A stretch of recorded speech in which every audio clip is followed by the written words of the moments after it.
Hello everyone. तर आपला next topic आहे external influence of on entrepreneurship development. तर एक्सटर्नल इन्फ्लुएन्स करणारे फॅक्टर्स काय आहेत? तर पहिला आहे इकॉनॉमिक फॅक्टर. इकॉनॉमिक फॅक्टर मध्ये सब फॅक्टर्स आहेत capital, labour, raw material and market. So first factor, capital. Capital is a finance and accounting, refers to the funds provided by lenders to business to purchase real capital equipment for producing goods and services. So capital he investment आहे, ठीक आहे, की जे financials कडून किंवा आपण investors कडून घेतलेली असते किंवा स्वतः इन्व्हेस्ट केलेली असते. तर त्याच्यातून आपण गुड्स आणि सर्व्हिस प्रोव्हाइड मॅन्युफॅक्चर करण्याचं काम करतो. तर हे बेसिक आहे. तर इन्फ्लुएन्स का करेल? तर कॅपिटल जर जास्त असेल तर चांगल्या पद्धतीची टेक्नॉलॉजी आहे किंवा एक्सपर्ट पर्सन जे आहेत तर ते हायर करता येतील किंवा टॅलेंट ॲक्विजिशन खूप हाय लेवलला होईल. जर कॅपिटल थोडं कमी असेल तर मग आहे त्या कॅपिटलमध्ये जो बिझनेस प्लॅन आहे किंवा जे प्रोडक्शन आहे तर ते मॅनेज करावं लागेल. नेक्स्ट आहे labour. The quality rather than quantity of labor is another factor which influences the emergence of entrepreneurship. It is observed that cheap labor is often less mobile or immobile. To a certain extent, problems of labor shortage can be done away with the use of capital extensive technologies as done by some of the developed economies like Japan, America, etc. आता labour influence का करतील? तर आपण skilled and unskilled labour consider करतो. तर जे unskilled labour आहेत म्हणजे आपण इथे चीप लेबर म्हणून जे कन्सिडर केलं गेलं, तर अनस्किल्ड लेबर जे आहेत तर ते लेबर खूप कमी प्रमाणात मिळतात आता किंवा त्यांची मोबॅलिटी जी आहे तर ती खूप कमी आहे. तर मग अशा वेळी जेव्हा बिझनेस डेव्हलप करताना ह्या फॅक्टरचा पण इम्पॅक्ट बिझनेसवर होतो. आणि क्वालिटी आणि क्वांटिटी म्हणजे लेबरची क्वालिटी किती आहे तर ते मॅटर करतात, पण क्वांटिटी ऑफ लेबर कारण समजा मॅन्युफॅक्चरिंग युनिटमध्ये जर 50 लेबर्स हवे असतील पण 20 लेबर आहेत आणि इफिशियंट आहेत पण तरी सुद्धा मॅटर करतं कारण 30 लोकांची गॅप राहते यामध्ये. त्याच्यानंतर आहे raw material. Raw materials is a basic material from which a product is manufactured or made, frequently used with an extended meaning. आता ह्याच्यामध्ये रॉ मटेरियल मध्ये आपण सेमी फिनिश गुड किंवा ते फिनिश गुड बनवतोय तर त्याचा सप्लाय कुठून होतोय किंवा त्याचे प्राइजेस काय आहेत, त्याचे सप्लायर्स किती आहेत, कुठल्या प्रकारचं रॉ मटेरियल आपण यूज करतोय, तर त्याच्यानुसार तुमची प्रोडक्शन कॉस्ट जी आहे किंवा ट्रान्सपोर्टेशन कॉस्ट आहे तर ती व्हॅरी होते आणि त्याचा इम्पॅक्ट डिरेक्टली तुमच्या प्रोडक्शनवर होतो, तुमच्या फायनल प्रोडक्टवर होतो. नेक्स्ट आहे market. The potential of market constitutes the major determinant of probable rewards from entrepreneurial function. The size and composition of market both influence entrepreneurship. आता मार्केट अवेलेबल आहे का किंवा मार्केटची साईज आहे तर ती पण मॅटर करते. आता प्रोडक्शन हे खूप हाय लेवलला होत असेल किंवा सर्व्हिस प्रोव्हाइड करण्याची कपॅबिलिटी आहे पण मार्केट प्लेस जी आहे तर ती नियर बाय एरियामध्ये नाहीये, मग त्याच्यामध्ये प्रोडक्शन कॉस्ट वाढते.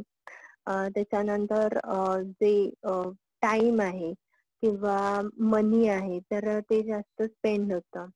त्याच्यानंतर साईज ऑफ मार्केट, म्हणजे मार्केटची साईज जर कमी असेल, म्हणजे नंबर ऑफ कस्टमर्स जे आहेत तिथले किंवा सेलर्स आहेत तर ते कमी असतील तरी सुद्धा त्याचा इम्पॅक्ट होईल. की सेलर्स जरी कमी असले किंवा बाईंग पोटेन्शियल कस्टमर्स जरी कमी असले तरी तितका सेल होणार नाही. त्याच्यामुळे मार्केट प्लेस. नेक्स्ट आहे the main factors that affect economic environment. तर पहिला फॅक्टर आहे economic condition. The economic conditions of a nation refers to a set of economic factors that have great influence of business organizations and their operations. These include gross domestic production, per capita income, market for goods and services, availability of capital, foreign exchange, growth of foreign trade, then strength of capital market, etc. So all these help in improving the pace of economic growth. आता economic condition त्या nation मध्ये business किंवा organisation build करतोय किंवा setup करतोय तर त्याची economic condition लक्षात घेतली पाहिजे. कारण ती ह्या नंबर ऑफ फॅक्टर्सवर आता आपण जे बघितलं तर त्याच्यावर ठरते की तिकडची मार्केट कंडिशन कशी आहे, त्या नेशनचं मार्केटची साईज काय आहे किंवा पोटेन्शियल कस्टमर्स किती आहेत, पर कॅपिटा इन्कम किती आहे, फॉरेन एक्सचेंज कसं आहे, त्याच्यानंतर कॅपिटल मार्केटची स्ट्रेंथ काय आहे. तर ह्या गोष्टी विचारात घेतल्या पाहिजेत. म्हणजे आता कन्सिडर केलं तर चायना आणि इंडिया हे ह्यूज मार्केट प्लेसेस कन्सिडर केले जातात. पण चायना जनरली बाहेरचे बिझनेस आहेत तर त्यांना एंटर करून देत नाही त्यांच्या नेशन मध्ये. आणि इंडियन मार्केटमध्ये आपण फॉरेन बिझनेस आहेत तर ते FDP च्या अंडर एंटर करून देतो किंवा कोलॅबरेशन आहे, MNCs आहेत. तर त्याच्या थ्रू आपल्याला इकॉनॉमिक बेनिफिट पण मिळतं किंवा डेव्हलपमेंटच्या दृष्टीने हेल्पफुल असतं. तर बिझनेसेस इथे काय येतात तर हे मार्केट मोठं आहे, त्याच्यानंतर लेबर अवेलेबल आहेत कमी कॉस्ट मध्ये, त्याच्यानंतर रॉ मटेरियल आहे. तर ह्या सगळ्या गोष्टी इथे एकत्र त्यांना मिळतात. म्हणजे फेवरेबल कंडिशन आहे बिझनेस सेट करण्यासाठी. नेक्स्ट आहे economic policy. All business activities and operations are directly influenced by the economic policies framed by the government from time to time. Some of the important economic policies are industrial policy, fiscal policy, monetary policy, foreign investment policy, etc. आता economic policy मध्ये government change होतं तसं त्यांचे economic policies जे असतात तर ते change होतात. बजेट चेंज होतं तर त्याचा पण एक इम्पॅक्ट होतो की त्यांचं इंडस्ट्रियल इन्व्हेस्टमेंट किंवा इंडस्ट्रियल पॉलिसीज ज्या आहेत तर त्या कशा आहेत, त्याच्यामध्ये ते किती इन्व्हेस्ट करतायत. तर तो एक फॅक्टर आहे. नेक्स्ट आहे industrial policy. The industrial policy of government covers all those principles, policies, rules, regulations, procedures which directly control the industrial enterprises for the country and shape the pattern of industrial development. Industrial policy मध्ये आता law and regulation पण आलं. त्याच्यानंतर वेगवेगळे act आहेत किंवा restrictions आहेत, safety health related असतील किंवा इन्व्हेस्टमेंट आहे किंवा कोलॅबरेशन मधले रिस्ट्रिक्शन्स आहेत. तर ह्या बऱ्याच गोष्टी इंडस्ट्रियल पॉलिसी मध्ये येतात. Fiscal policy. It includes government policy in respect of public expenditure, taxation and public debt. आता फिस्कल पॉलिसी मध्ये टॅक्सेशन आहे किंवा पब्लिक एक्सपेंडिचर चे एक्सपेंडिचर आहे, त्याच्यानंतर डेप्ट आहे. तर ह्या पॉलिसी सेट केल्या जातात. आता त्या अकॉर्डिंगली गव्हर्नमेंट पर्स्पेक्टिव्ह चेंज होत राहतात. मॉनिटरी पॉलिसी पण सेम की त्या गव्हर्नमेंटच्या डिसिजन नुसार किंवा इकॉनॉमिक कंडिशन नुसार चेंज होत जातात. Monetary policy includes all these activity and interventions that aim at smooth supply of credit to the business and the boost to trade the industry. Credibility in short. की businesses किंवा business activities आहेत किंवा industry आहेत तर त्यांना किती boost केलं गेलं पाहिजे. तर मॉनिटरी पॉलिसी मध्ये ते मेन्शन केलं जातं. Next, foreign investment policy. It includes all those activities and interventions that aim at smooth supply of credit to business and boost to the trade and industry. आता ह्याच्यामध्ये पण क्रेडिट किंवा investment किती percent हवी किंवा आपला क्रायटेरिया जो असतो की एखादी इंडस्ट्री इथे येऊन त्यांचा बिझनेस सेटअप करते तर 49% प्रॉफिट जे आहे तर ते आपल्या कंट्रीला मिळायला पाहिजे आणि 51% प्रॉफिट जे आहे तर त्यांच्या बिझनेसला मिळतं. म्हणजे होम कंट्री आणि होस्ट कंट्री. तर होस्ट कंट्रीला 49% आणि होम कंट्रीला 51%. त्याच्यानंतर एक्सपोर्ट इम्पोर्ट पॉलिसीज जे आहेत, it aims at increasing export and bridges the gap between export and import. Through the policy, the government announces various duties. The focus nowadays lie on removing barriers and controls and lowering the custom duty. आता export import policies ज्या आहेत तर एक्सपोर्टनी जास्त profit होतं आणि इम्पोर्टने आपल्याकडचे पैसे जातात. ठीक आहे, म्हणजे इकॉनॉमीला हेल्प कशाने होते इन्सॉल्व तर एक्सपोर्टने होते. तर त्याच्यामुळे एक्सपोर्ट जास्तीत जास्त होण्यासाठी त्याच्यामध्ये तो इन्क्रीज होण्यासाठी त्याच्यावरच्या ड्युटीज आहेत किंवा टॅक्सेस आहेत तर ते कमी केले जातात आणि इम्पोर्टवरचे वाढवले जातात की जेणेकरून इम्पोर्ट कमीत कमी व्हावा. नेक्स्ट आहे political factors. Political stability in an economy is a booster of entrepreneurial activities and leads to the development of entrepreneurial climate in that economy. This includes the political system, the government policies and attitudes toward the business community, and the unionism. Um, all the aspects have a bearing on the strategies adopted by the business firm. आता political stability हा factor खूप जास्त important आहे. कारण सतत जर सरकार बदलत असेल तर त्यांच्या पॉलिसीज पण अकॉर्डिंगली चेंज होत जातात.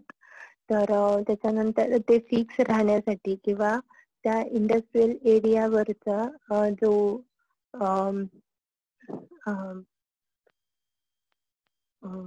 फोकस आहे किंवा त्याच्यामधली इन्व्हेस्टमेंट आहे तर ती रिटेन राहण्यासाठी पॉलिटिकल स्टॅबिलिटी इम्पॉर्टंट आहे किंवा पॉलिटिकल पॉलिसी स्टेबल राहणे इम्पॉर्टंट आहे. तरच म्हणजे सबसिडीज आहेत किंवा टॅक्सेस आहेत, परमिशन्स आहेत, मॅन्युफॅक्चरिंग युनिटचे असतील किंवा इंडस्ट्रियल सेटअपच्या रिगार्डिंग असतील तर त्या मिळू शकतील. नेक्स्ट आहे socio cultural factors. Development of entrepreneurship in a society may take place not just because of better economic factors, but because of the presence of positive social factors. The following social factors influence the development of entrepreneurship in the society, that are social norms and values, role models, social pressure, respect and status, security, family background, etc. First is social norms and values. A society sets certain norms and values for the behavior of people who are part of that society. If people overstep these norms and values, certain restrictions are likely to impose on them. आता प्रत्येक सोसायटीचे काही norms असतात, values असतात. जसं की आपल्या इथे व्हॅरिएशन आहे रिलिजियस वाईज, कल्चर वाईज. तर ज्या ज्या एरियामध्ये म्हणजे अगदी स्टेट वाईज जरी बघायला गेलं तरी पण तिथल्या बिझनेस प्रॅक्टिसेसवर सोशल नॉर्म्स अँड व्हॅल्यूजचा इम्पॅक्ट होतो. म्हणजे अगदीच एक्झाम्पल कन्सिडर करायला गेलं तर महाराष्ट्रामध्ये सगळ्या व्हरायटी ऑफ फूड मिळतात, ठीक आहे. तेच जर गुजरात साईडला गेलं तर गुजरात साईडला नॉनव्हेज फूड हे खूप लिमिटेड मिळतं, ठीक आहे. म्हणजे त्याच्यावर म्हणजे समुद्र त्यांना अगदी जवळ असला तरी सुद्धा नॉनव्हेज हे त्यांच्याकडे खूप कमी आहे, कारण त्यांचे social norms and values. Next आहे role models. Societies that celebrate entrepreneurship and felicitate successful entrepreneurs in a way encourage many future generations to take up entrepreneurial activities. This is because successful businessmen prove to be a role model for the society at large. आता role models आहेत तर त्यांच्याकडून inspiration मिळतं की ते successful entrepreneurs आहेत, business person आहेत. तर मग त्यांच्याकडून इन्स्पिरेशन घेऊन मोटिवेट होऊन अनेक बिझनेस पर्सनेल आहेत किंवा एंटरप्रेनर्स आहेत तर ते त्यांचा बिझनेस स्टार्ट करण्यासाठी इनिशिएटिव्ह घेतात.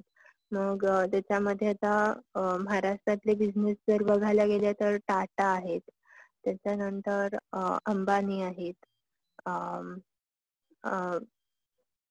त्याच्यानंतर नारायण मूर्ती पण आहेत, बरेच लोक आहेत, ठीक आहे. तर ते रोल मॉडेल कन्सिडर करून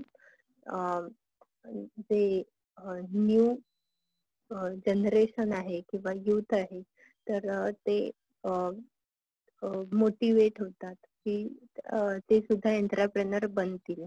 नेक्स्ट आहे social pressure. At times, entrepreneurship can emerge in a society due to social restrictions too.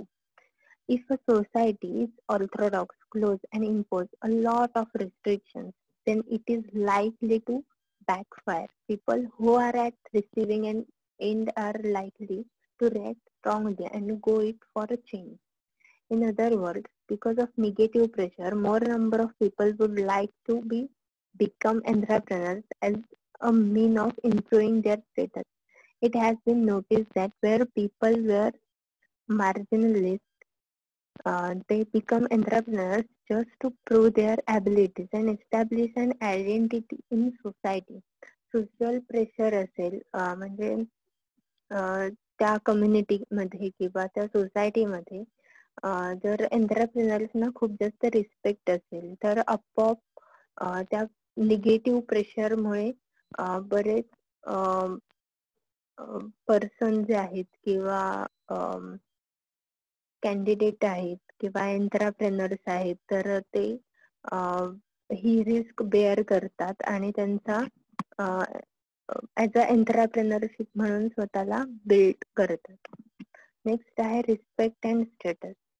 If societies accord recognition and respect to people who dare to do something different and creative, it proves to be an encouragement for others to do something and enterprising. आता entrepreneurship आणि business मधला difference जर बघायला गेलं तर entrepreneur हा कायम innovative आणि क्रिएटिव्ह वर्क करतो. तर सोसायटीमध्ये या पर्सनला किती रिस्पेक्ट मिळतो किंवा त्याच्या प्रोडक्टचं सेलिंग किती होतं, त्याचा ऍक्सेप्टन्स किती आहे, तर ह्या गोष्टी सुद्धा कन्सिडर होतात. की कारण जर मोटिवेशन मिळालं नाही किंवा ऍक्सेप्टन्सच झाला नाही प्रोडक्टचा तर मग एंटरप्रेनरची ग्रोथ कशी होणार, बिझनेसची ग्रोथ कशी होणार. नेक्स्ट आहे security. The view regarding role of social security in encouraging entrepreneurship development is rather divided. आता सिक्युरिटी फॅक्टर जर बघितला तर प्रत्येक प्रोडक्टचा आपण प्रोडक्ट लाईफ सायकल बघतो, म्हणजे कधीतरी तो प्रोडक्ट मार्केटमधून बाहेर जाणार असतो किंवा सर्व्हिस सुद्धा. तर त्याच्यात अडॉप्टेशन हवं. आता ती सर्व्हिस किंवा प्रोडक्टचं युटिलायझेशन सस्टेन राहायला हवं. तर त्याच्यामध्ये क्रिएटिव्हिटी करणे, चेंजेस करणे, तर ह्या गोष्टी आल्या. नेक्स्ट आहे फॅमिली बॅकग्राऊंड. फॅमिली बॅकग्राऊंड मध्ये ज्यांची फॅमिली बॅकग्राऊंड बिझनेसची आहे तर ती लोक आपोआप बिझनेस मध्ये येतात, किंवा काही लोकांना फॅमिली बॅकग्राऊंड मध्ये कोणी बिझनेस पर्सनल नसतो किंवा फॅमिली बिझनेस नसतो, तर तरी सुद्धा ही लोक चांगल्या पद्धतीने बिझनेस करू शकतात. पण मग ते त्यांना झिरो मधून स्टार्ट करावं लागतं. ठीक आहे, जर बॅकग्राऊंड असेल तर त्यांना एक एक्सपिरियन्स मिळतो किंवा तो एक सपोर्ट असतो. नेक्स्ट आहे education. Education enables one to understand the outside world and equips him with the basic knowledge and skills to deal with day-to-day problems. In any society, the system of education has a significant role to play in calculating entrepreneurial values. आता आधी कसं असायचं की family background आहे किंवा experience आहे तर मग तो पर्सन पुढे जाऊ शकत होता, म्हणजे एंटरप्रेनर बनू शकत होता किंवा एखाद्या आयडियाच्या जोरावर. पण आता एज्युकेशनल फॅक्टर आहे तर त्याच्यामध्ये इतकी डेव्हलपमेंट झाली. आता आपण BMS शिकतोय तर त्या BMS मध्ये तुम्ही एंटरप्रेनर होण्यासाठीच्या जे काही स्किल्स आहेत, नॉलेज आहे, तर ते इन्क्लूड केलंय, जेणेकरून तुमचं एज्युकेशन कम्प्लीट झाल्यानंतर तुम्हाला प्रॉपर नॉलेज असेल, स्किल आणि ॲबिलिटी असतील की तुम्ही तुमचा बिझनेस डेव्हलप करू शकाल. नेक्स्ट आहे attitude of the society. A related aspect to this is the attitude of society towards entrepreneurship. So, certain societies encourage innovations and novelties, and thus approve entrepreneurs action and reward like profit. आता social acceptance किंवा सोसायटीचा attitude जो आहे तो entrepreneurship कडे बघण्याचा, म्हणजे एखादं प्रोडक्ट असेल, इनोव्हेटिव्ह किंवा क्रिएटिव्ह प्रोडक्ट असेल किंवा सर्व्हिस असेल, तर सोसायटीने ते ऍक्सेप्ट करायला हवं. आणि हे ऍक्सेप्ट केलं की नाही कसं कळेल, तर प्रॉफिट मेकिंग मधून.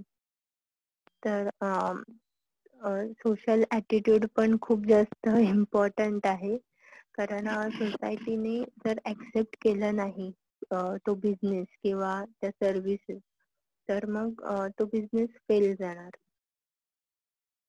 नेक्स्ट आहे cultural values. Motive impel men to action. Entrepreneurial growth requires proper motives like profit making, acquisition of prestige and attainment of social status. आता ह्याच्यामध्ये मोटिव्ह जे आहेत तर ते खूप स्ट्रॉंग आणि इथिकल पाहिजेत, व्हॅल्युएबल पाहिजेत. आता ह्याच्यामध्ये एक एक्झाम्पल जर कन्सिडर करायचं झालं तर आपल्या सोसायटीमध्ये किंवा आपल्या इंडियन कल्चरमध्ये बीफ जे आहे तर ते ऍक्सेप्ट नाही केलं जात बऱ्याच कम्युनिटीमध्ये किंवा स्टेटमध्ये. तर मॅकडोनल्डची केस तुम्हाला सांगितली होती मी की ते जेव्हा इंडियन मार्केटमध्ये एंटर झाले तर तेव्हा ते बीफ बर्गर घेऊन एंटर झाले होते, म्हणजे त्यांचं ओरिजिनल प्रोडक्ट घेऊन. मग त्याच्यानंतर ते प्रोडक्ट फेल गेलं कारण सोशल ऍक्सेप्टन्स नव्हता त्याला, कारण कल्चरल व्हॅल्यूज. तर त्याच्यानंतर मग आता आपल्याला व्हेज आणि चिकन बर्गर वगैरे मिळतात त्याच्यामध्ये व्हरायटी म्हणून, पण बीफ बंद आहे इंडियामध्ये, तर ते कल्चरल फॅक्टर मुळे आहे. नेक्स्ट आहे personal influences. McClelland, assumes that achievement motivation is the immediate cause of the origin of entrepreneurship. He explained entrepreneur growth in terms of need for achievement motivation. He found high correlation between need of achievement and successful economic activity. त्याच्यानंतर personality traits आहेत तर त्या पण खूप जास्त influence करतात किंवा family background आहे, पर्सनचा ॲटिट्यूड आहे, त्याचे values, belief system, education, age, work history etcetera. तर हे पर्सनल इन्फ्लुएन्स आहेत की जे एंटरप्रेनरशिपला अफेक्ट करतात, इम्पॅक्ट करतात. कारण लिडरशिप स्टाईल चेंज होते. त्याच्यानंतर बिहेवियरल किंवा इथिक्स आहेत तर ते चेंज होतात ऑर्गनायझेशनचे. नेक्स्ट आहे role of entrepreneurial culture in entrepreneurial development. Good corporate culture in its purest sense and at its most successful has the look and feel of something organic and uncontrolled. Something it just exists. Corporate culture cannot, does not and never will be exist just because. Culture is a balancing act between many elements of the company and requires careful execution of at each level. आता cultural factor जर consider करायला गेलो तर cultural factor मध्ये तुम्ही ऑर्गनायझेशनचा setup आहे, त्याच्यातलं communication medium आहे, अथॉरिटी हायरार्की आहे, तर त्या कशा सेट केल्यात, तर हे पण इम्पॅक्ट पडतं कल्चरवर. त्याच्यानंतर रोल बघूया. फर्स्ट आहे ट्रीट पीपल विथ रिस्पेक्ट. आता प्रत्येक पर्सनला रिस्पेक्ट हवा असतो, ठीक आहे. मग तो कुठच्याही स्केलवर काम करणारा पर्सन असेल, त्या पर्सनला, त्या एम्प्लॉईला, त्या वर्करला जर तितका रिस्पेक्ट दिला गेला तर तो पर्सन डेडिकेटली वर्क करतो, लॉयल राहतो, ऑनेस्ट असतो. मग तो अगदी गेट कीपर का असेना, फक्त मॅनेजरियल लेवलला किंवा बॉसला रिस्पेक्ट दिला पाहिजे असं नाहीये. तर प्रत्येक पर्सन कंपनीसाठी व्हॅल्युएबल आहे ही जाणीव त्यांना करून देणं. त्याच्यानंतर हेल्प एम्प्लॉईज स्टे हेल्दी. आता HR चे जे काही सेफ्टी वेलफेअरचे जे कंडिशन्स आहेत, लॉज आहेत, तर ते प्रॉपरली इम्प्लिमेंट झाले पाहिजेत. एम्प्लॉई हेल्थ अँड सेफ्टीची जबाबदारी कंपनीने घेतली पाहिजे. मग त्यांच्या सिक लीव्ह असतील किंवा मेडिकल कंडिशन साठी काही हेल्प असेल, इन्शुरन्स असतील, तर ह्या गोष्टी सुद्धा मॅनेज केल्या गेल्या पाहिजेत. नेक्स्ट आहे ओपन डोअर्स टू कम्युनिकेशन.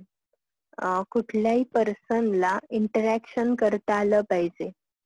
मग त्याच्यामध्ये सजेशन असेल किंवा एखादा प्रॉब्लेम असेल तर तो हेड ऑफ द डिपार्टमेंट पर्यंत असेल किंवा रिगार्डिंग पर्सन पर्यंत पोहोचता आलं पाहिजे. नेक्स्ट आहे बिल्ड कॅमेरेडीज. त्याच्यामध्ये एम्प्लॉईज मध्ये किंवा वर्कर्स मध्ये चांगलं बॉन्डिंग तयार झालं पाहिजे. ऍज अ टीम म्हणून त्यांनी वर्क करण्यासाठी त्यांनी एकमेकांना ओळखलं पाहिजे व्यवस्थित.